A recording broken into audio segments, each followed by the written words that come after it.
was a rumble in the jungle once. I heard Dad was outside again counting birds, and Mama plugged in a nightlight, and I saw the queen of the world. Mama plugged in the nightlight. Hello, and welcome to the Golden Hour Birth Podcast. I am your co-host, Liz. And I'm your other co-host, Natalie. And tonight is again a very special night because we have our first guest. It is also the birthday of her 1-year-old son, and she's telling her birth story. So we have my really good friend Hannah on, and me and Hannah have been friends for about 12 years now, and we had sons together 19 days apart, which I just love to mention, and we met at work, and we have had a really good friendship for the past 12 years. So yes. Thank you so much for being on here, Hannah. Thank you guys both for having me. I'm really excited. And on Benji's first birthday. I know. I was just saying, I can't imagine like a better way to end his first birthday. Like this whole day has just been so special. Aww. And yeah, I was really looking forward to this all day. So Yay, that's so fun. I know. We love you. All right. So whenever you're ready, if you want to tell the listeners and us a little bit about your family, and yeah, we'll start there. About my little family. About your little family, your little perfect fam. Okay. All right. So let's see. My little family, if you want to really go really far back, we'll say it started back in like 2010. That's when I knew at that very moment, it was like the summer of 2010, going into, I guess it was the summer going into junior year. Chris was hanging out at our house a lot, and we were sitting in, I guess there was like this stray dog that came over. I don't know. We were, keeping it in our backyard for a little bit. And I was just petting it, trying to like put on this show for my parents. Like, I need to have a dog. And Chris came outside, and I don't know, nothing was said. It was just kind of one of those things where I was like, I'm going to marry you someday. Aww. Like, he didn't do anything crazy. It was just like he pet a dog with me. And I was like, I'm going to marry this kid. And, here we are. It's 2022, and we're married and have 2 dogs and a little baby together. That's so sweet. Is it still, I guess it's not that same dog. Oh, no. I have no idea what happened to that dog. I have not a clue. That baby went to the Humane Society the next, or maybe that night, and then we ended up adopting our first family dog. Later that, I guess, week or something like that. It just, just a little spice up your family's life with some animals. But yeah, we've had a pretty crazy upbringing, I would say. And it's been a long time coming, but he's my best friend. And then let's see, trying to think of. Yeah, I really don't know 2 people who are better matched on this earth than you and Chris. Yeah, he's quite the man, let's say. So, yeah, we've been together. I forget how long we even dated for. It was way too long without a proposal at the end. I'll just say that. I was waiting for that, and I was just really, taken by surprise when it finally did happen. And it was, he got down on one knee. Actually, I think before that, there was just, my house was already decorated, so it kind of gave it away a little bit. But, I just kind of like let him, have his big moment or whatever. And then I guess there was like videos, and there's just a lot of F-bombs, and, so I was like, finally. But, then just planning an engagement, and then a pandemic happened, and we had to cancel my bachelorette party and his bachelor party right before our wedding. And, Yeah. it was horrible. So, we got married in June of 2020. We snuck that right in. I think there was like a lull of COVID, and ended up getting married. We went on our honeymoon. And then after that I think we had 2 more months together before we figured, like by ourselves, before we figured out that little Benji Bean was on the way. So it's been Sweet. Yeah. What was it like when you guys decided to start a family? and then finding out that you were pregnant? So I think we didn't have a like plan in mind. We both knew that we wanted to have a family, and we both still, as of right now, we still plan on having like 3 kids. That's what we would love to have, God willing. Yeah. But I think the way that we both kind of just went about it, I stayed on birth control until after our honeymoon. And then after that, I was just kind of like, we were both, in the mindset of whatever happens, happens. Like we weren't preventing at that point, but it wasn't like, we have to be pregnant by September or, something's going on. Like we're very go with the flow. Whatever's going to happen will happen. So, it was, I guess that was July. We got back from our honeymoon. I went to my, my OB for my yearly, and I was just like, yeah, we're done I'm done taking this right now. And she was like, okay, that's fine. But when you're done taking it, it could happen like really fast. So just be prepared. And I'm like, oh, okay, and then, lo and behold, it was, I think October I think it was October when I had my first initial, like, that's definitely a heartbeat doctor's appointment with her. And I was like, that was really quick. Like, she was like, I told you. So you found out like September, right? Yeah, I think it was September 12th. It was actually the day that my brother and his wife Alyssa found out the gender of their second baby, Reed. Aww. So I was trying to be sneaky that day, and before we went over to their party, I was like, oh, I have to go to Target. And Chris was like, for what? What do you need to go to Target for? Like, what is so pressing? I was like, nothing. Like, I just gotta go. So of course I'm like trying to go find like a pregnancy test and try to sneak it in the car without him seeing, because I was like, still at that point, I'm like, if it is, like, if it truly is positive, I'm like, do I want to surprise him? Do I want to just outright tell him? Like, how do people do this? Yeah, I feel that. So, but yeah, it was one of those nights, and then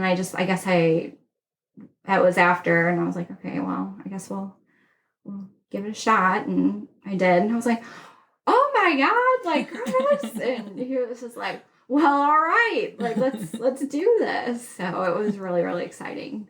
Well, all right. Yeah.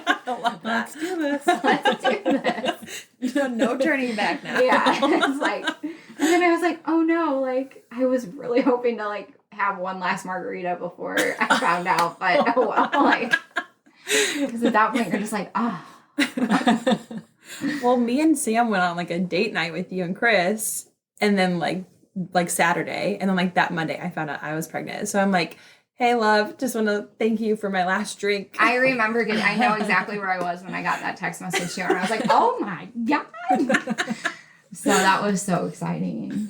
And then I also just like want to say that you texted me like ever so randomly, and you're like, hey, when is baby Hackett due again?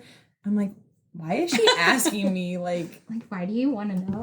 May 5th, and you're like, okay, thank you so much. I think I just have so many babies coming in my life. Like, all my friends are pregnant. Yeah. And then you texted me at like 10:30 at night to like tell me, and I'm like, Sam, like, she's totally pregnant. She just texting me at this hour. I already knew. Totally and then also, plot twist, I was working night shift. So at that point, because I was just like, I don't know. I think I even remember apologizing, like, sorry, it's so late. Like, because, I was nocturnal. And I was never up at 10:30. Yeah. Right. You still aren't. No, not even close. 9 p.m. Yeah. This is my wild night. Like, this is literally my bedtime. I'm like, it's 8:34, guys. Like, what is happening? But. So how was your pregnancy? My pregnancy was, overall, it was easy. Like, I really didn't have any I don't know, like, I never really got sick. I heard a lot of people, boy or girl, they would have like lots of morning sickness and I just like, I can tell you, I did not like get sick one time my whole entire pregnancy, which I think is like pretty amazing. But I think my first trimester, the first and third were not great. As far as like the first one, I was just like so tired all the time, like worse than night shift tired. I was like, it was a whole new world of tired. But then I also felt hungover constantly, but I never could like get sick. Yeah. And I just wanted eggs all the time. That was my food aversion. Yeah. Funny little side note. Yeah, I just wanted, like, I remember texting my friend, like, Hannah Tillman about, or Hannah James now. She's not Hannah Tillman anymore. Okay. But she was like, ew. Because I was like, all I want is, like, this egg salad that my grandma makes. And she was like, oh, I would have vomited. That Yeah. was, like, my biggest aversion for sure. Yeah, so it was, yeah, I think the first one was okay. I was just really, really tired. And I remember before I even said anything to people at work, I think it was Halloween. I worked Halloween night, like the night of Halloween. So I guess it would have been November 1st the next morning or something. And it was like a full moon.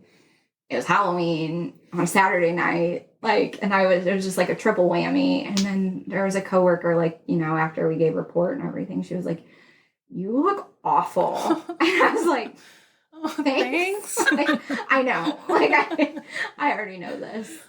But yeah, it was just, that first trimester was hard. And then I do remember it was even harder because Ryan and Katie, my sister-in-law and my brother-in-law, they were getting married. Or I think they were already married at this point, but we still hadn't, I don't think we said anything yet, or I just didn't say anything at work yet. I can't remember exactly, but we had to keep that a secret, keep our you know, our little secret to ourselves, because we just didn't want to like take away from their wedding. And I know they would have been thrilled either way, because we kept going back and forth so much. Like, do we say something? Because I'm not the one to be like, turn down a drink at like a family anything. So it's like, oh, Hank stopped drinking. Oh, side note, like my in-laws call me Hank. Yes. So if I refer to myself as Hank, that's what that's from.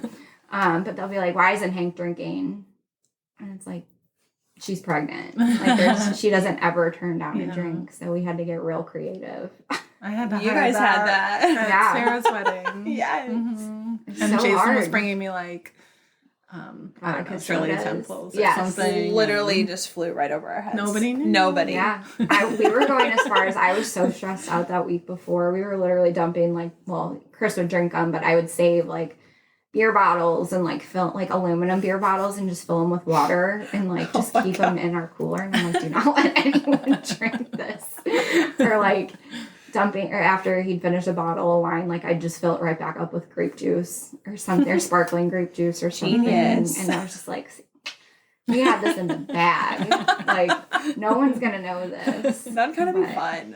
It was You have hard. fun. It was really hard. And then like pretending to be like, you know, have a couple drinks when you're in your first trimester and you're just like pissed. Like, you just don't want to, like, you don't want to do anything. And Yeah. you're just like, I want to go to bed. I'm Yeah. tired. But you have to pretend like you're having this great time. So after you kind of told your family, is there anything else that you want to add within your pregnancy? So whenever we went to, I guess we had our first doctor's appointment, you know, they confirmed there's a heartbeat, and then they scheduled, I guess, it ended up being 14 weeks, but whatever that doctor's appointment was supposed to be, my OB came in and it was like right around Thanksgiving. And I guess she was in a good mood, because I guess it was like the Tuesday or Wednesday before Thanksgiving. And she's like, do you want to see the baby? And we're like, well, yeah, because it wasn't supposed to be like an ultrasound or whatever. Yeah. But she was like, we just asked, because we're like, could we see if it's like the gender? Because we didn't really want to do a gender reveal or anything. We're boring. Like, we were just kind of like, we just want to know. Yeah. And she's like, well, if I can tell what it is, I'll tell you. But she's like, if it's kind of like, like iffy, she's like, I would just wait. And we're like, that's fair. So then she, you know, there's like the big screen on the ultrasound where you're sitting in the chair and, you know, you can look right ahead, and she moving the little thing around, and she just kind of like, you guys can't see me doing this hand motion, but she's like looking at it and it's very clearly like a male. And Chris is like, well, all right. Like, she didn't even need to tell you. And she's just like, I mean, she was like, if it was something that like we couldn't tell, she was like, do you need me to tell you it's a boy? And we're like, we get it. Like, thanks. So it was just like really exciting because Chris's side of the family hadn't had a boy yet. Yeah. But we have all boys. But I was just really, I was hoping for a boy. Obviously, I would have taken whatever as long as, you know, I wanted a healthy baby. But you are a boy mom. I know.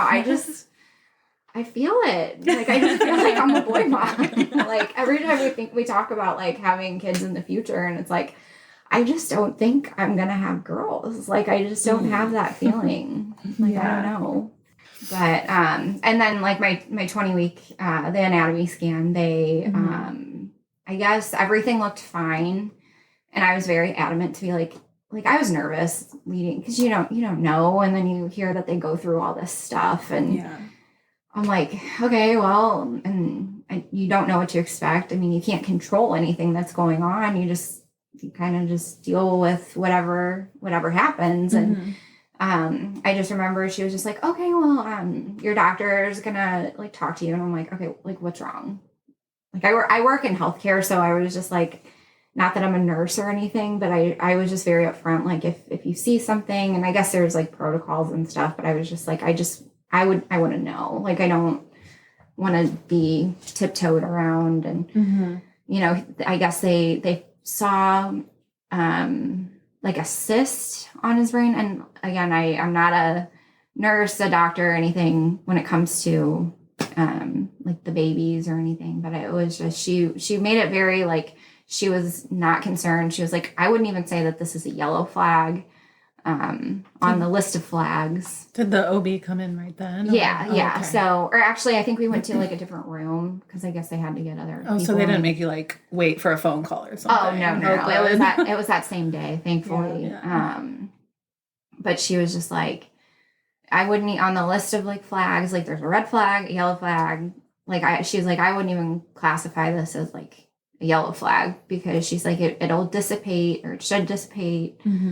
But we will need to schedule an appointment in 6 weeks just to see how things are going. And, you know, she's not concerned at all. But, you know, me and Chris are just sitting there like horrified, like cyst and brain. Like, what, you know, and, you know, there's been a handful of times in my life that I've seen Chris like legitimately like nervous or, you know, upset. And that was one of them. And it was just really hard because I don't know, it was like we were on 2 different schedules. So he went with me to the appointment, and then because I'd have to schedule my appointments like for the morning because I'd go straight from after work. And then, you know, we'd just go our separate ways. So that was really hard.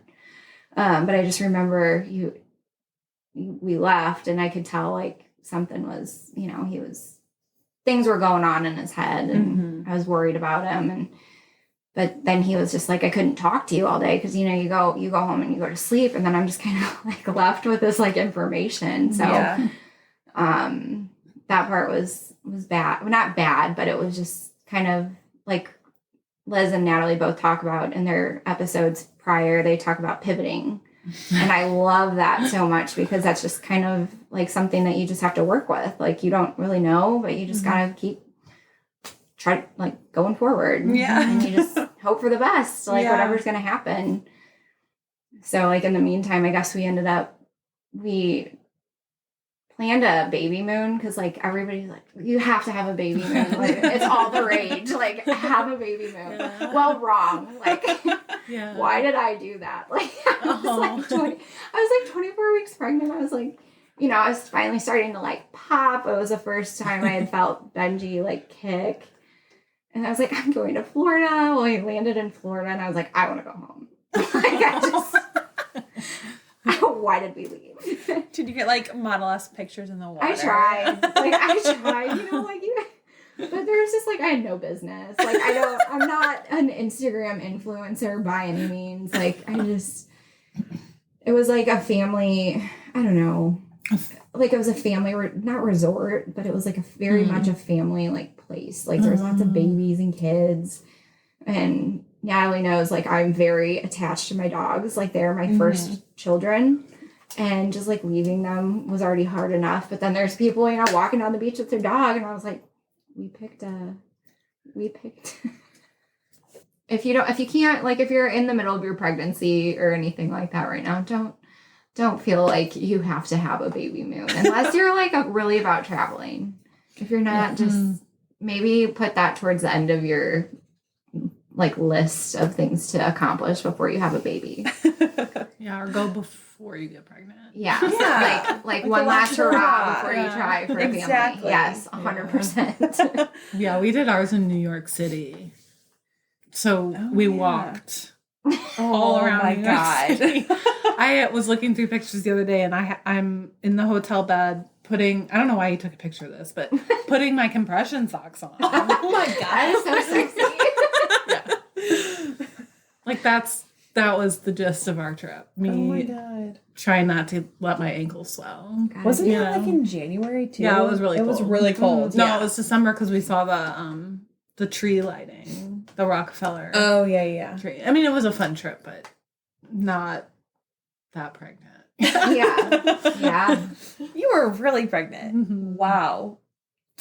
Props to you. I didn't go anywhere. Yeah. God, I'm just trying to picture if anybody took a photo of me trying to put compression socks on at any point. I'm gonna post it It's on the Instagram. hardest. Yeah, do because it. It's like I had to have Chris like physically help me put them on. I couldn't do it. But yeah, that 30-week mark, man, I think I just like I don't know, the glow of second trimester, I felt amazing. Like I was in a great mood. I had even more energy prior to being pregnant, like even working on night shift. Like I was just all over the place. We were getting things done, getting his nursery ready, like just getting last minute things done here and there. And then that 30-week mark, it was just like another hump to get over. And, you know, there was just a bunch of things that happened throughout those last few weeks that just kind of were another thing that we had to pivot from, like, you know, not a big deal. But I think I got to the point where I was just so done with my pregnancy. And, you know, every doctor's appointment that I went to, you know, I guess it's like the 36, 38. And then you go, at one point you like start going like every week. Yeah. I don't remember exactly what, but I just remember being like, please just check me. Like, maybe I'm dilated this time. Like, please, like, I'm just hoping that like, they'll be like, you are so dilated. Like, you have got to stay. Like, I was just like in the parking lot, like, please, dear Jesus, like, go straight to labor and delivery now. I'm just like hoping, and I would just be so sad. Like I would just be like, oh my God, like I just want him out. Like I was not liking the person that I was like turning into. I was just very crabby and very like just done. I was just kind of done sharing my body, and like I don't want that to sound like I didn't appreciate being pregnant, because I 100% like I know I'm very lucky to go through that, and I wouldn't trade it, but I just got to the point where I was just like, and nothing was wrong. Yeah. Like everything, like he was healthy, everything was looking great. Yeah, but it's also your body. Yeah. That you're sharing. Yes. And not you, just because you don't like parts of your pregnancy doesn't mean anything about your relationship with your baby. Oh yeah. So true. It's just like for me personally, like I would go to Orange Theory, like, and I was able to do that, but at 36 weeks, I had to physically stop doing it. Like I was doing everything safely. Like my doctor was okay with everything that I was doing. Yeah. I mean, shoot, she would participate in like Ironman competitions. Like she was like, please do Orange Theory. Like that's great for you. But, you know, you have to, you know, keep that open line of communication with your doctor. But she was very much about it. But at 36 weeks, I think that was another thing. I was like, I can't do it anymore. Like I'm so tired. And then at that point, I guess, like walking, like wasn't a workout to me. So I was just felt like I was unproductive, and I felt like I just wasn't able to, like, working out for me was my release. Like that was always my, like when I was feeling any sort of anything, like I would just go move my body and do something, like just to feel better. So, you know, I think that had a lot to do with it, because I just physically was just exhausted, you know, like the working overnight, I was so swollen, you know, and it was just, you just get uncomfortable. You can't really sleep at night when you do get to sleep. And so I just remember that 5-point turns. Yes.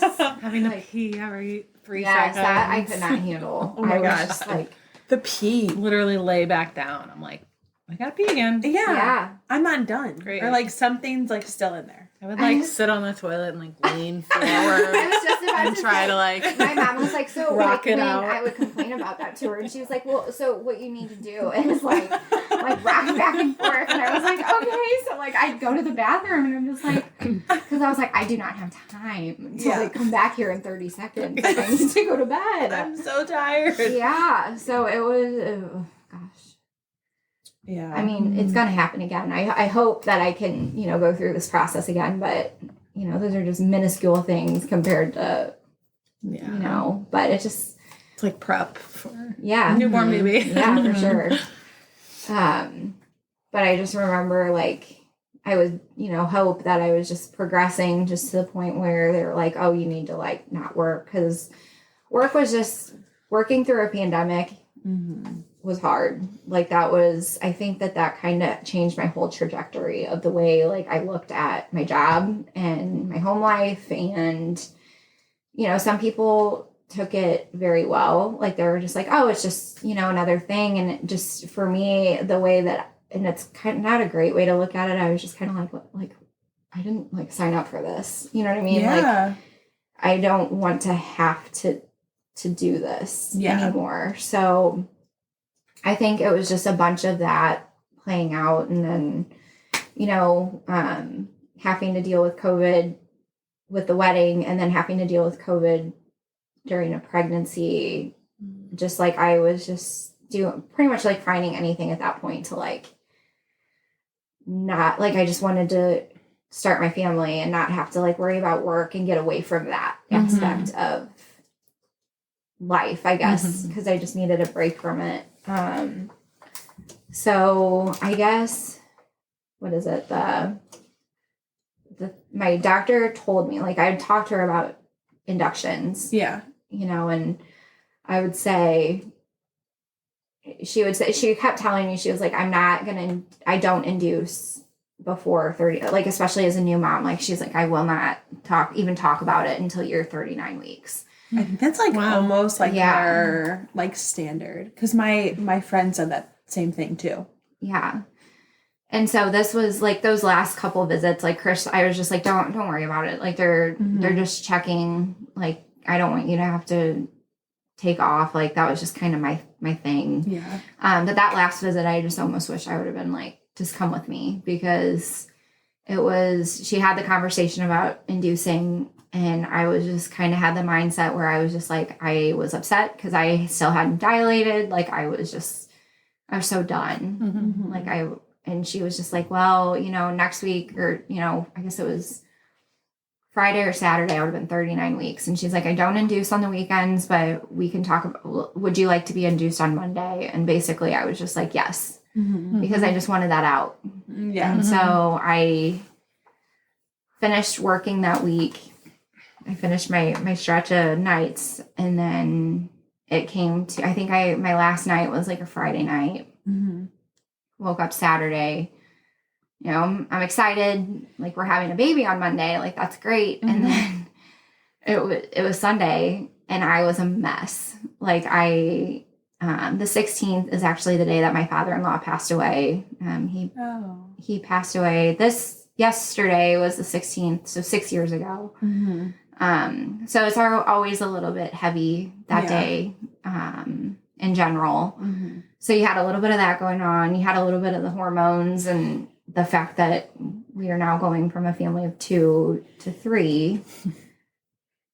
And I was just kind of like, did I make the wrong decision? Like, because I was just at that point where I was like, I just don't want to be pregnant anymore. Like, I just don't want to share my body.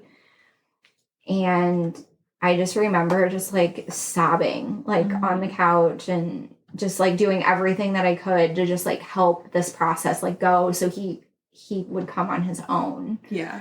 Because I was at that point, I was just like, I wish I didn't say that. I wish I would have just waited. And then I was just like all in my head, like, I don't want to force him out, you know, and that just really got to me, that I was like, I'm forcing him out of his home, you know, like, he's got a little area rug in there. Like, he's not ready to leave. And Chris was like, it is okay. Like, it's okay. And, like, the more I think about it, like, you know, hindsight 2020, but it's like, I know he would have been like, yeah, like, she wants to be induced, because he knew how, like, just hard those last couple weeks, just mentally for me. Yeah. It was not even, and physically too, I guess, but it was mainly just like, it was all a mental thing. Like, there was just a lot that went on, and I was just ready. I was ready to meet my baby, and I just kind of didn't want to share my body anymore. Yeah.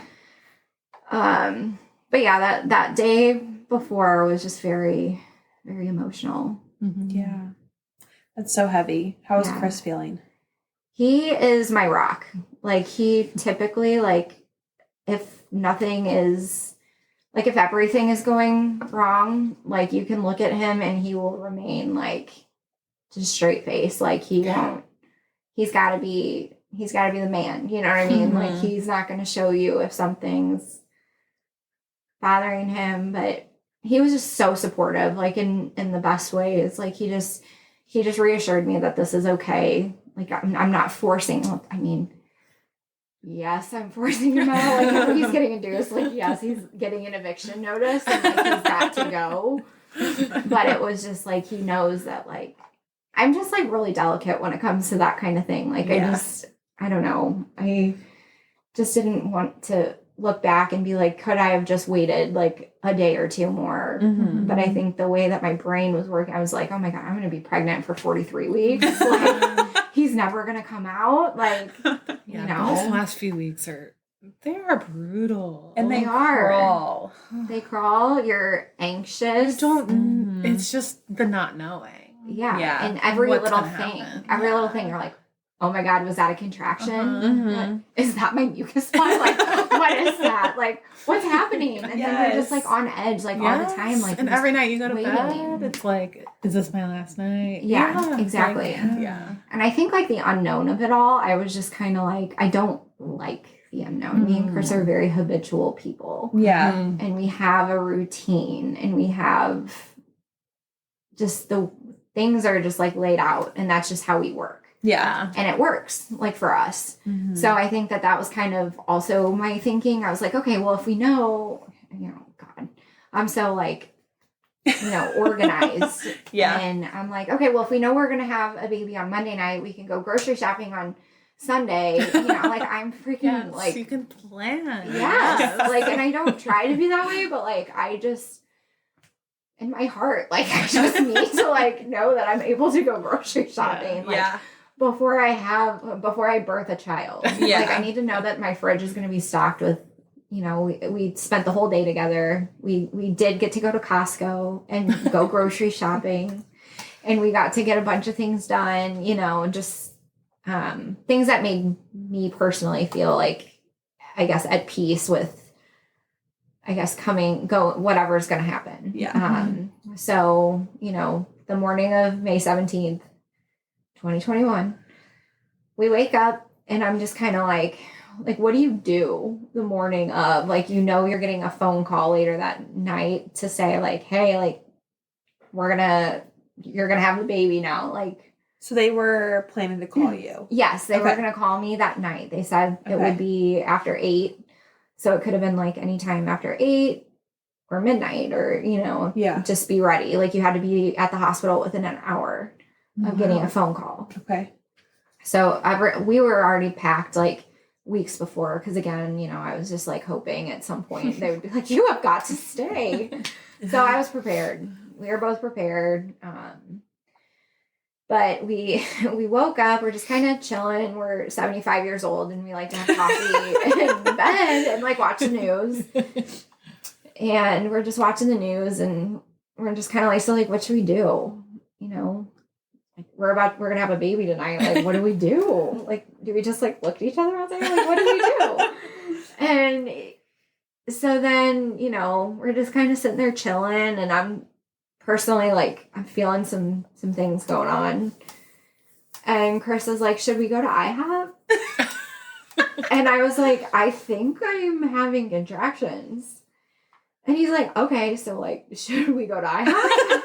And I'm like, nah, I don't think so. Like, I don't know. Like, what do we do? Like, I don't know what this feels like. And I guess... I mean, leading up to it, I was like asking a ton of questions, like, what am I supposed to be looking for? Like, so, because I didn't want to go to the hospital and then have to get sent home. Yeah. That just seemed like a lot. Mm-hmm. So I was just kind of like, okay, you know, and whatever I was feeling, I didn't know if it was like contractions yet or not, but I knew whatever I was feeling, it was consistent and it like kept happening. Mm-hmm. It wasn't that painful. It almost felt like, so I was just personally very confused on how contractions were supposed to feel. Mm-hmm. Like some people would be like, well, I felt it across my belly. Well, these like felt more like period cramps. Like I was just having really bad cramps. Yeah. And so I was like, I don't think that's it because everybody kept telling me like I'd feel it across my belly. You know, again, everybody's different. Mm-hmm. And so he's like, well, why don't you like go take a shower? Like, you know, we'll just kind of play it by ear, see what's happening. I said, okay. So got out of the shower and I'm like, you know, like they're starting to like come on like more intense. I'm like, I'm pretty positive. Like these are contractions. And he's like, okay, a shower so usuly like jump starts things too. Yeah. So. And you mentioned that too. And I was just kind of like, I don't know. And so I was like, I just don't want to go too far. And then at the same time, I was like, we're supposed to be going in tonight. Like, am I supposed to just wait until tonight till like if something were to like happen sooner than that? Like, I don't know. Mm-hmm. There are no answers. No. And I assumed, like, give me the protocol. Yes. Give me like, you know, whenever you're working in healthcare and you got like, whatever, this happened. So then you go to this next thing. And then if that's happening, then you go to this thing. Yeah, and like there's a protocol. Branch. Yeah. Yes. What is that called? I don't know. I don't even know. Like a branch of duty or duty. I don't know. Yeah. But if you know, this is happening, then this is what you do next. Mm-hmm. If that doesn't happen, then go to this part. Like, I wish I had that, but I didn't even think to ask, like, what am I supposed to do if I go into labor before you call? Yeah. Before you call. So I was just kind of like, okay. So we sat there for he's like, well, let's try to eat. And I was like, okay. So we just kind of did not go to IHOP. I was not about to have a baby. No pancakes. No, I was not about to have IHOP or have a baby in IHOP. Like, Walmart baby. Yeah, Benji was not going to be an IHOP baby. Although I do love me some pancakes, but no. So, and I don't know. So I think another couple hours went by and I was just like, they were getting intense. Like they were like kind of taking my breath away at that point. And I was like, this just is like, I think this is definitely it. Like they're consistent. It's been happening for a few hours at this point. Like, so we called the doctor and she's just like, I mean, you know, it was a receptionist and you could tell like they were busy and I was trying to remain calm, but I was just like, look, like I was trying to tell her my situation. And then, you know, finally after explaining what was going on, she was like, oh, just go to the hospital, just go. Mm-hmm. And I was like, do we go through the ER? Like, where do we go? Like, I don't understand like what we're supposed to do. So, you know, we got there and they were like, oh, we were actually getting your room ready for tonight. And I was like, oh, well, you know, here we are. I'm here. Yeah, we're here now. Surprise. So I just remember like going in the bath. They're like, go change into this like hospital gown, whatever. And I'm like looking at myself in the mirror and I'm like, holy shit. Like, I'm about to have a baby. Like, this is so weird. At this point, we still hadn't told anybody yet. You looked in the mirror and you were like, Yeah, holy I shit. was just like, I'm about to have a baby. Like, oh my God. Like, take a pause. oh my, like things are setting in because, you know, the whole car ride, like I was like, you know, having contractions and it was really painful. And to the point where I was just kind of like, I don't know what's happening, but this does not feel good. Like this hurts. Yeah. And, you know, more power to the both of you for like not, or, you know, you attempted to not have an epidural before, but I am such a baby when it comes to pain. I was like, I do not want to feel anything bad. Like I just, that's just me personally. Yeah. You know, like I look up to you guys for sure. Hey, modern medicine is there for a reason. Yeah. I was just like, I'm just such a baby when it comes to pain. So, you know, even just those contractions on the way there and then waiting for the anesthesiologist, it was like taking my breath away to the point, and they're like, you have to breathe. Like you have to breathe through these. And I was like, I can't. Like it hurts so bad. But yeah, we get in there and we still hadn't like we hadn't let our family know yet, but then, you know, it wasn't until, because I didn't want to like say anything and then be like, no, like that's not real, like go home, because I didn't know what was going to happen. Didn't want to get anybody's hopes up or whatever, but so we waited until I was like settled into bed, you know, I got my IV at that point. I was like, okay, I guess we can like let people know that we're here. So we did, and I guess from that point, I wasn't expecting it to be as long of a day as it was. Yeah. Because so long. It is a long day. More waiting. And then I guess they checked me when I got there and I was already at like a 5. Oh, wow. Whoa. Yeah. So it went from 0 to 5 real quick. Real quick. And I was like, that's it. Damn, like, I did not know that. Yeah. So I was just like, epidural. So, ladies. Waiter, please. Yeah. So it was actually, looking back, and I don't want anybody that listens to this that might be like pregnant or anything like to be like afraid that this might happen to them, but it happened to me, and I'm not saying it'll happen to you, but I survived. So they were doing the epidural, and I guess she didn't. I don't know exactly what happened. Obviously, there was a lot of other things happening in my brain at that point, but I wasn't feeling numb. So like the epidural was in, but like I couldn't like I could still move my legs. I could still feel my contractions, and they're like, that's really weird. Like you shouldn't be able to feel anything. And I'm like, I can feel everything. And at this point I really had to pee. And they're like, I was like, can I please just get up and go to the bathroom? And they're like, you have an epidural, like you have to use a bedpan. And I was like, I can feel everything. And I was like, you know, like moving my legs up and down. I was like, I don't feel it. I was like, can I please go to the bathroom? And they're like, no, like you have to use a bedpan. And I'm like, this is absolutely devastating. Like, I don't want to. So they, you know, put me on the bedpan, and then they were like repositioning me, and they scooted me up. Well, then I guess at that point they pulled it out even further. Like it wasn't all the way in. Like the epidural? The epidural is not all the way in at first. Oh. So that's why I wasn't completely numb. And so like I could feel like the cold, like when they'd be like, I'm pushing whatever. Yeah. And you could feel the cold, but I would still feel everything. So then they ended up having to do it again. Oh. So I'm not saying that that's going to happen to everybody, but it happened to me, and it was not great. Yeah. So the second time, and I was like, oh, I get it now. Like I see. So then at that point, you know, we were able to get like a little bit of a nap in because we were both, you know, exhausted. I was also not told that like you can't eat after a certain point. Shit. And so like all I had, I guess that morning was just like a bagel. But I was just kind of like, dude, I wish I would have stopped at like Taco Bell on the way. Right. Yeah. Smashed a So meal.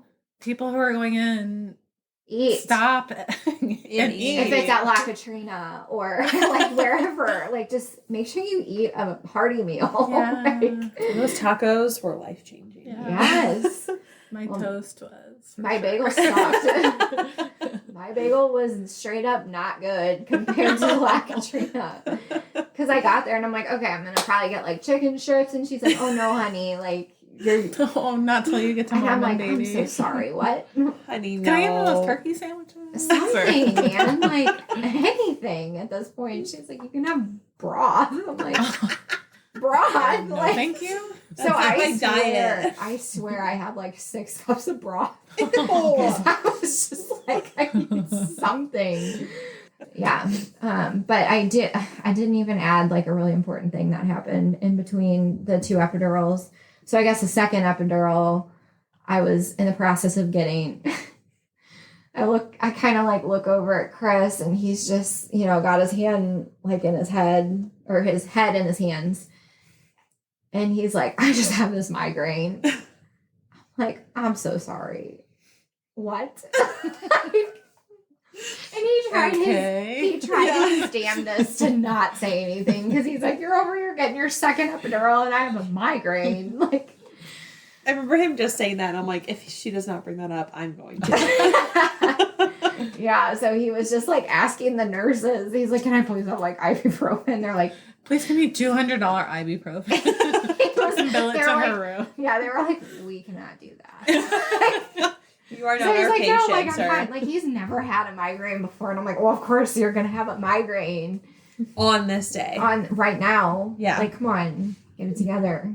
So he left. And I guess at this point, we didn't know what was going on. But, like, certain positions, like, they would have me in to try to help the process go, move along.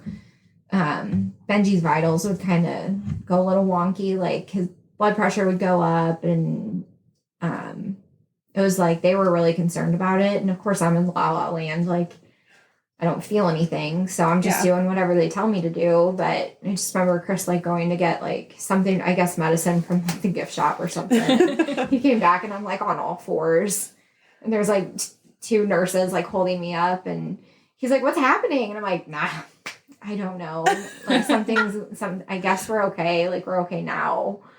So I just didn't think anything of it, because they were just I think they were just trying to keep my mind at ease at that point. But, so I guess at that point we were able to get like a little bit of a nap in and woke up, and I'd still like, I wanted them to check me. I was like, I just wanted to know. 'Cause I was just like, okay, just for me, I needed to like mentally prepare, like, what was going to happen. Ditto. So, I wasn't progressing, and then they would try to reposition me, and then the same thing kept happening. So I was pretty much limited to only like laying on my back, I guess. Like that was the only thing that I could do. And they just kind of had to like tilt the bed up a little bit, because anything would just make Benji didn't like that. He didn't like it at all.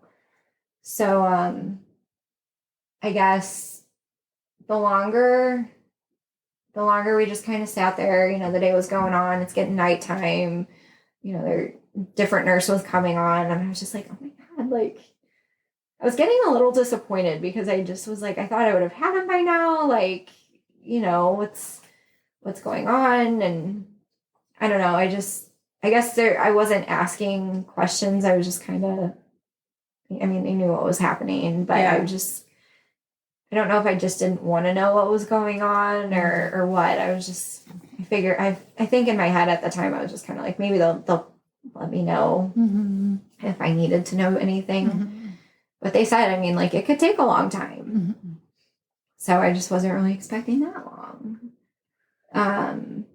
But then, when you have your epidural, you got your catheter in, and, it was just me and Chris in the room at that point. And I guess at this point, it was probably around like 8 p.m. It wasn't too long after the nurses like switched or, handed off report to each other. And I was just staring at like my pee, like in my catheter. And I was like, oh my God, like, I just felt so like nasty. And I was like, Chris, can you please just like dump it back, like into the bag? Yeah. Because I was like, I can't look at that. Like, I just cannot look at my pee. And he's like, okay. Even though like you do for a living. Yeah. And I was just like, I just can't look at my pee anymore. And he's like, what do I do? And I was like, you just lift the tube and you just dump it back into the bag.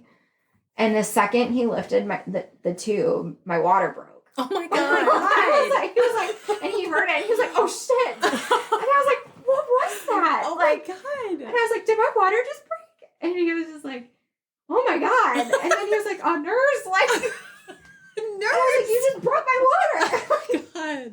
But then I was like, hell yeah, like, let's go. Like, we've been waiting for this. That's amazing. What did it feel like? It, like, okay, and this to my, like, to this day, I still don't understand, like, how you don't feel anything, but you could still feel, like, That. Thank you. Yes. But you can't feel birth, but you can feel, like, your water breaking. Huh. Like, I just, like, it's mind-boggling to me. Yeah. I do not comprehend that. I probably won't ever comprehend that, whatever. But You know, like in like the Parent Trap when the big green yes, balloon thank you. That's what I falls thought of. down, it felt like that fell out of my vagina. Yes. And it literally hit the floor Yes. and it broke. That's exactly what I thought That's of. And yeah. I was just kind of like, I could feel myself kind of like pull myself up, like, oh my God. And then she checked and she was like, yeah, your water broke. And, you know, a little bit more time went through. And I just had this flashback of Natalie laying in bed, all nice and comfy, cozy, going, I think I'm going to poop. And I go, Chris, I think I'm going to poop. I was like, I think I'm pooping. And then he was like, grab I'm so the happy. nurse. And she was like, okay, yeah, like, it's time to start pushing. And I was just like, oh, shit. It's like, that's what that meant. Like, and I just, oh, my gosh. Yeah. You're so welcome. I prepared you so well. Yeah, but that was another thing. I'm like, I don't know why I could feel that, but I couldn't feel anything else. Like, that is so weird. I will never get over that feeling. Yeah. Ever, ever. So then, you know, a little bit after that, she's like, okay, you know, get your feet up in the little stirrup. She's like, can you help? And I'm like, nope. And Chris is like hoisting my like big Pillsbury Doughboy legs into these stirrups because like they're just like pumped full of fluid at this point. And I was just like, I no, I cannot put my feet in stirrups. No. So then he's just like, looks like, it was almost embarrassing. I was like, so sorry. Like, he's just looking like he's lifting with like all of his might. And like, these are the things that I remember. Like, how is he going to find me sexy after this? Like, at all. Anyway. Yeah, so we get to the point where we start pushing. And like, at first I was just kind of, you know, like it was hard. Like we didn't take classes. And I remember hearing people talk about like, it's like exhausting, like pushing because you have to like push and they count. And you're supposed to push for as long as they're counting. And it's hard work. Mm-hmm. Yeah. And you're pushing against like stuff that you can't even feel. Yeah. So that adds to the whole thing. But I just remember after pushing for probably like 30 minutes, I was not nearly as good of a pusher as Natalie was. I know. Sorry. They said she was such a good pusher. I was not. know. And I think I like low key was like, and I did ask out loud. I was like, am I going to have really bad hemorrhoids after this? And she was like, probably. Yeah. Oh. And I was just like, that was all I was concerned about at that point. Like, I don't know. Another thing they don't tell you about. Yes. Yeah. Get the Tux pads, ladies. Tux for life. Yes. But it was, you know, we were pushing for a while and there was like somebody, I don't know if it was, like you guys said, I don't know if it was a resident attending, I don't know who it was, but it wasn't my OB that was in there. Cause I guess she was off. I don't know. I don't know what's going on. I know I wasn't like a high risk pregnancy. Everything was going smoothly up to that point. Yeah. But they were just kind of like, you know, maybe we should get Dr. Schnapp here. And so then I'm starting to get a little alarmed because I'm like, well, why do you need her? Like, what does that mean? Mm-hmm. Because I thought like we were fine and they weren't really saying anything. And then, you know, there was a point where they just told me not to push at all. They were like, don't push. And I was like, but what if I have to? Because, you know, you get those urges to like, to push. And they're like, well, you know, push during those, but like, don't continue to try pushing. To push. And I was just kind of like, well, but like, why? Why don't you want me to? Like, I just want this, I want him out. I want to see him. And so then I guess like a little bit more time went on and they were like, did you tell like Dr. Schnapp she needs to like get here now? And I was just like, what is happening? Like, what's going on? And so they're like, I guess when they waited till she got there and she was like, okay, you know, she broke it down. I love her to death. Like she always brought me down. And she was just like, look, so what's happening? And again, I could be saying the wrong terms. I don't remember exactly. I just, you know, in general, remember her being like, your umbilical cord is wrapped around Benji's neck. And so anytime you push, he's getting pulled back. Like the cord is pulling him back. So that's why, you know, everything's kind of going wonky. And when you push, like things are happening to him. So she was just like, broke it down in that. And, you know, of course that horrifies me. Yeah. And she's just like, I'm going to try the little shot vac. I don't know what it's called, but she was like, we're going to try this.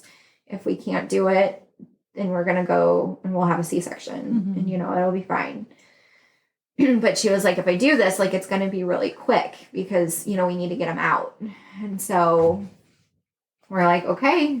So, you know, I pushed a couple more times and she ended up being able to get him out, thankfully. But she like unwrapped like the cord like 3 times. And it was just like so heartbreaking. But it was just like such a relief to like finally see him. Did you see that or like Chris? I personally didn't see that because she did it like super quick, but Chris saw it and it was like a 1, 2, 3. Wow. And yeah, so it was just like scary to think of like what could have happened, I guess at that point. Yeah. And I guess like looking back, I was just like glad they didn't really say anything to me because I think I would have just been like a wreck. But at the same time, it was just like, do you want to know? Like, do you want to know that that's happening? Do you not want to know? Like, is that going to like, I don't know.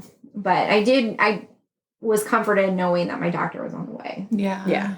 So it's hard because when you hear something's wrong or something's going on, that adrenaline or that fight or flight comes in and your body just tenses. So like the fact that they didn't tell you and then the doctor came and said, we're just going to do this quick. Like, you know, helped probably a little bit. It definitely brought me down and her presence like brings me down. Like she knows me, you know what I mean? So it was just like comforting knowing that she was there and she knows my body and, or, you know, like that she knows this part. So it's like, okay, at least it's not like a stranger at that point, not like me not knowing them. So just, I felt more comfortable. And I think that could have helped the process go a little bit. I don't know.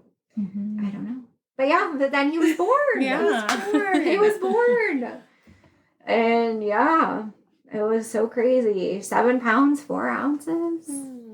Squishy face. And I just remember as soon as she pulled him out, I was like, holy shit. Like that was what I said when she like held up my baby. I was like, oh my God. I was like, Chris, look at him. And he was like, holy shit. I was like, that was in me. They were probably like, what is these two? But yeah, it was just like the most, like the coolest like thing ever. Like just like seeing this thing that you just like cooked. You made this. Like literally gave birth to a mini Chris. Literally.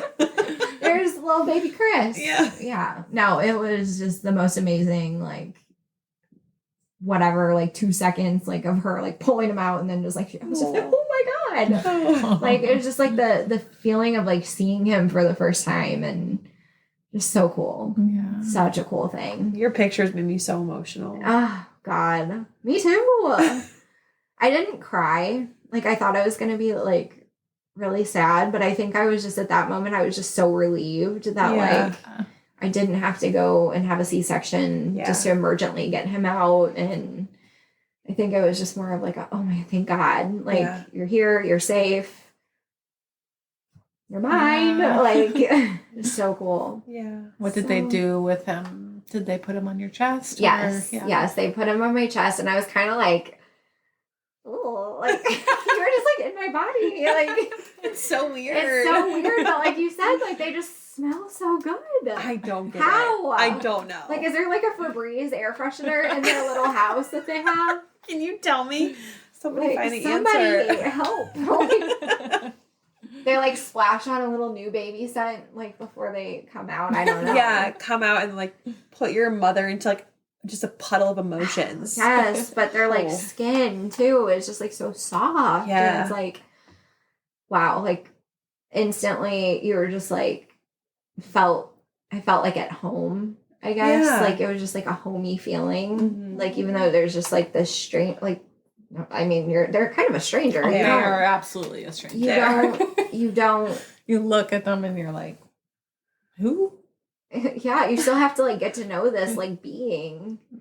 But it's so cool. Yeah, like so it just cool. made everything like in the last I was 39 weeks and 3 days. That's just so cool that like you were scheduled to be induced. Yes, that's But exactly you what I was went about to labor. say. And you were so nervous about it. Yeah. Yeah, I think I was just overall a sense of relief because exactly like you said, and that's exactly what I was about to say. I was just more so like, okay, he came on his own. Like it wasn't mama forcing him out of his apartment. Like he did this on his own. And I thought that was really cool. But yeah, it was very cool. And then they, immediately are like trying to show you how to like breastfeed. And I just remember being like, is he doing it? Like he's doing it. Like, and they were just like, yeah, he's doing it. And I was like, he's doing it. Like, I was like, oh my God. And he was just like, oh, it's so cute.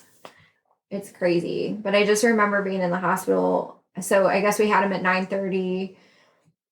We got moved to, out of the delivery room to our room. And we spent that night and then one more night. And then we got to go home. I guess it was Wednesday morning. Mm-hmm. And I just remember we were in there and we were both so confident. We're like, we got this. Like, we were so ready.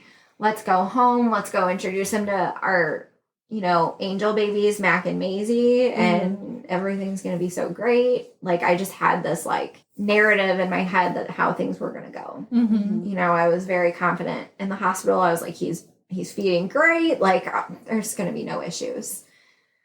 And I never had that feeling like of, oh, like, we have to take this kid home. Like, this is ours now. Like, we're not going to be, supervised, I guess. And I never had that until we physically walked in the door of my house. And I was like, oh, shit.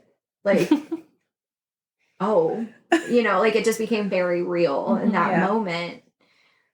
And then I guess that day my parents came over and got to meet him because visitors weren't allowed. So they got to meet him. And, later that night, my brother, both of my brothers, Jeff's girlfriend and John's wife and, their family came over. And I don't know, I think I just got this sense, like this feeling that I just like didn't want them to leave. Because I knew once they left, it was just going to be me and Chris and this baby. Mm-hmm. And we were going to be like, what do we do? Yeah. Like, I don't know. And I think I kept it together. Like that first night. I don't actually remember. Alyssa might, if you ever have Alyssa on, like if she might be able to tell you better. But I think I was just in such a fog and like, why do I feel this way? Like, I don't feel, it's not like, it's bad. It sounds bad to say I felt like I didn't feel happy, but I think I just didn't expect to feel the way that I felt. Like I was expecting to just be like overjoyed and thrilled, and I was just not. Mm-hmm. Yeah. And I didn't know why. Yeah. And then I think that just slowly kind of started to like eat at me as the days like kind of went on. Mm-hmm. I feel like I had like the same thing happen. Like my sister-in-law, my sister came over and I couldn't even finish a sentence without crying. And I'm like, why can't I finish a statement? Like, what's wrong with me? Mm-hmm. But they were both like very understanding and just like assured me it's not you. Yeah.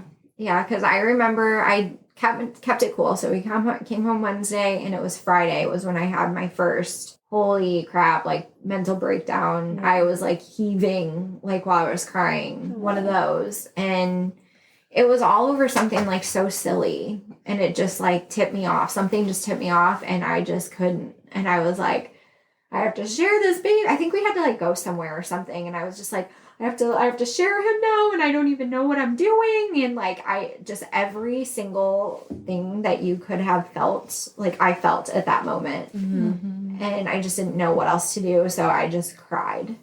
And like, there were people that told me like, you will have that. And I was like, oh no, like I'll be fine. And it was Friday, like 2 days later. Like I just absolutely lost it. It's a lot of hormones. Yes. Yeah.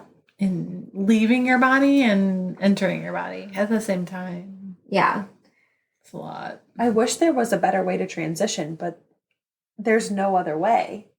Like your body just like literally does it. had a human in your body and then it's out of your body. Yeah. And your body is like self-regulating or like self-correcting. Yeah. By like shedding all of those extra hormones. Yeah. And you're like, it has to come through my eyes, I guess. Like through my tears. I don't know. Something. Yeah, but I remember you saying in your episode where you were just like, you're not a mean person, but like when people were just saying like you wanted people to come visit you, I was the same exact way. Like and it's so comforting to hear that like I wasn't the only one that felt that way. You know, I mean, it's a year later at this point, but it's still so comforting to know that like, no, you're not that crazy first time mom. Like it happens. Like it happens to the best of us. And I think it's like, if you take anything away from this episode is like, just, you're not the only one that's feeling this way. Yeah. Because it's very real. Like, and it's very, like, it very much happens to everybody. If not right away, you know, maybe a little bit down the line, but it's just, you know, you just got to do what's best for you. And I think, you know, you learn from it, because there's already things that like, I know for my next baby, things that I won't be doing. I'll be more like not afraid to like say no to people or like stand up for myself in that way, as opposed to, you know, well, we would really want you guys here. Well, I don't feel like it. Like today's not a good day. Today's not a good day. Because like, how do you say that? I just don't want to. Yeah. Like, and there's just some people, it's just like, they don't really understand that, I guess. And you don't want to come off as that mean person, but you just have to do what's best for you. Yeah. Otherwise you're just making it harder on yourself. And, you know, you have to take care of yourself. Natalie, and I always like say, because I just listened to this like yesterday, but I, you know, like you taught Sam to like look for those signs. And like, I think I was so blissfully unaware that was even a thing, that like we didn't talk about that before, like to look for those signs. And I don't think I had anything crazy. I think it was more just like high anxiety. Yeah. Like, and then, you know, not wanting to hurt people's feelings, but also like me being like, okay, like, I don't want to do that. I just want to figure out my life right now. Yeah, you don't want to have to worry about other people. Yeah. You just want to worry about you and your baby. Yeah. Yeah. And then, you know, along with having babies around the same time as a bunch of other people, you know, obviously this day and age, like social media is a big thing. So for me, I ended up having to like just not look at it for a couple weeks, because I would just like see people like posting pictures of like their new babies, and I'm like, well, they're having a good time, and I am straight up not having a good time. Like, you know, it's just, you have to do whatever is going to work for you. Like if that's hurting you, like, you know, no one's doing anything on purpose by posting their baby. But for me, the way I read it, I was like, well, you're having this easy, amazing time. Yep. And I'm having Natalie sit on my bed topless, like trying to show me how to breastfeed. Like, yes, that happened. Yes, it did. Sam and Chris are in the living room eating sandwiches. And I'm like, is this right? You guys were doing so good, though. Yeah. I think I was just like, you hear from all these like lactation specialists, like one's very old school, and then one, oh my God, they're not getting anything at all. And I was like, I'm failing. There's too many techniques, and every nurse has a different technique. You're like, fuck it. Yeah, no, you know what? So I started doing what you did. I just started pumping bottles and or pumping bottles, I guess, at night, and every once in a while, just so Chris could help. He didn't get to feed Benj for the first time until I think it was like 2 or 3 days before I was finally like, okay, because there were some people that were like, you can absolutely not pump for 2 weeks. That's what my doula said too. And I'm like, what is the deal? Like, I need help. My boobs are so full. There's so much. There's too much information out there at this point, and like, there's things about nipple confusion. There's things about pumping because you might engorge yourself and get too much, and then you're like overproducing, and it's just like, I need help and I need sleep. Yeah. So what is the answer? Right. My sister always says that, like, I'm so sorry that you're raising kids right now because, like, truthfully, you have social media, you have so many different resources, you have so many different people that, like, you have to, like, make happy. Like, I'm just sorry. That's what she says. Yeah. And I'm like, it's so true. That's so true. Yeah. Is there anything else that you want to add postpartum wise? Just make sure, like you guys have already said, just make sure you're taking care of yourself. Like, you may not feel like you have depression or you're an anxious person or feel like you need medication to live your life. But, having babies, like, it's a whole new world. Like, it just opens up so many nooks and crannies in that brain that you just did not even know that you had. So just don't be above anything. Like, do whatever is going to make your life easier, what's going to make you happy, what's going to make you feel confident in whatever you're doing. Just because it's just a whole new world. Hannah, thank you so much for coming on our podcast, being our first guest, coming on here on Benj's birthday. Oh, I know. Thank you. You guys have no idea how much this meant to me. Like, it was just like therapeutic. Yeah, like, that's amazing. I love like it. That's just so getting good to relive that on his first birthday. Like, that was like my birthday present. Like, I know. for him. So I love I'm you so guys. proud of you. Thank you so much for letting me do this. It was great. It was our pleasure. Thank you. If you'd like to share your story with us, please head over to our website, thegoldenhourofbirthpodcast.com, to fill out the guest intake form, and we'll be in touch with you. We love stories of all kinds, so please don't be shy. And one last thing, if you enjoyed our podcast, please share with your friends and family and give us a 5-star rating on Apple or Spotify so more listeners can connect with us. See you next episode.